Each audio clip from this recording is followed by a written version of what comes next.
According to World Health Organization, every year more than 4 lakh children are diagnosed with cancer. Every year on 15 February, International Childhood Cancer Day is marked. This day was established in order to increase treatment rates and alleviate the distress and suffering caused by cancer in children all over the world. The day emphasizes the significance of fair access to cancer care for children who are patients or survivors of the illness. Let's know it from an expert how the diagnosis of cancer is made in children and how possible is the reversal of this disease. Okay, so basically what we see whenever we have a child presents with any sort of symptoms that make us suspect the child to be having anything wrong, including cancer, would be to basically do an imaging investigation. So we usually do an ultrasound if you're suspecting kidney tumors or liver tumors, or even for that matter neuroblastoma. And if we do find some indication towards that, then we usually proceed towards doing either a whole body CT scan or even a PET CT scan.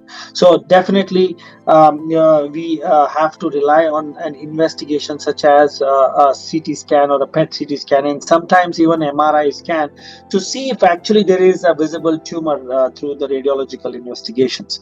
After we find this, the next most critical step is going to be to diagnose it through a biopsy. So if I see a tumor in the kidney, I would want to make sure that I know what kind of tumor of the kidney it is. So a biopsy, that is a needle procedure, is required, which is again done radiologically guided, and we then see this tumor piece under the microscope and try and see what kind of tumor that is. Are we looking at an aggressive tumor, or are we looking at a very very mild tumor?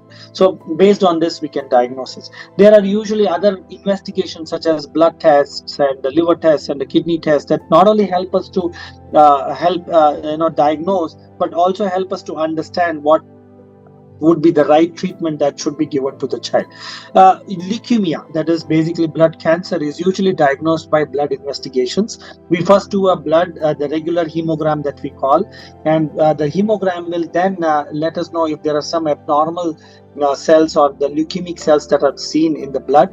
After that, we usually do a bone marrow investigation. We do a bone marrow biopsy. We send the bone marrow for histopathological examination, and through that we will be able to understand which subtype of the leukemia that we are seeing. So 1, radiology; 2, blood investigations; and 3, if it's a leukemia, we do bone marrow aspiration biopsy. Okay, so by this question, I would assume that you're asking whether we are able to cure or make sure that the childhood cancer can be completely made to not come back again. So usually the rate of cure and the rate of cancer coming back are indirectly proportional to each other. For example, if I am able to achieve 30% cure of any cancer, that means there is 70% chance of the cancer coming back.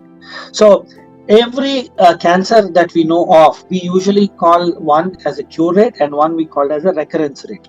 So the cure rate means the cancer is cured, and recurrence rate means how many cancers are not cured and due to which they recur. So let me give you a simple example. If you see a childhood leukemia, a child with blood cancer, the cure rates can extend upwards of 80% to 90%, with recurrence rates of 10 to 20%. As you see, it's directly indirectly proportional. So if you are treating a very young child, a child who is maybe 2 years old or 3 years old with say lymphoblastic leukemia, in that case there is data and there is literature proof available that you can provide cures of upwards of 80% and sometimes even 90 to 95%. Now in this, the recurrence rate would be 5 to 10%, and to make sure that we detect the recurrences early, we have to do what is called as active surveillance. That means call the child maybe once every 2 or 3 months to our clinic and do the blood investigations, and we find out. Now when it comes to something like a Wilms tumor or the tumor of the kidney, the cure rates, if they are treated in stage 1 or stage 2, would be upwards of 90% again. So if you are able to give the standard treatment treatment protocols, you can see upwards of that. Bone tumors, if they're diagnosed at the earliest stage, again, cure rates are as good as 90 to 95% again. So, as I would like to summarize to you, the cure rates are dependent on the type of cancer. For example, the blood cancer of of a boy who's 14 or 15 years old will not have the cure rates same as that of a child who's 5 years old. So you can see the difference here, because usually as the age increases in children, the cancer is considered to be a lot more resistant to the current treatment strategies. If you have any other cancer of the solid organ, it could be of the kidney, of the liver, of the bone. The earlier the stage, the better is the cure rate and the lower is the recurrence rate. In brain tumor, this is a very important part because brain tumors are very common in children. In brain tumor, the location of the tumor is very important in determining the cure rates. For example, if the tumor is here somewhere up at the outside of the brain, the cure rates are much higher if surgery is possible, followed by radiation and chemotherapy.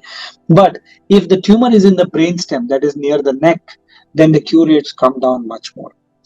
Even in that, there are sub classifications. So there are certain aggressive varieties of brain tumor and there are not so aggressive varieties of brain tumor, due to which it may be a different outcome when you give them the standard treatment approaches.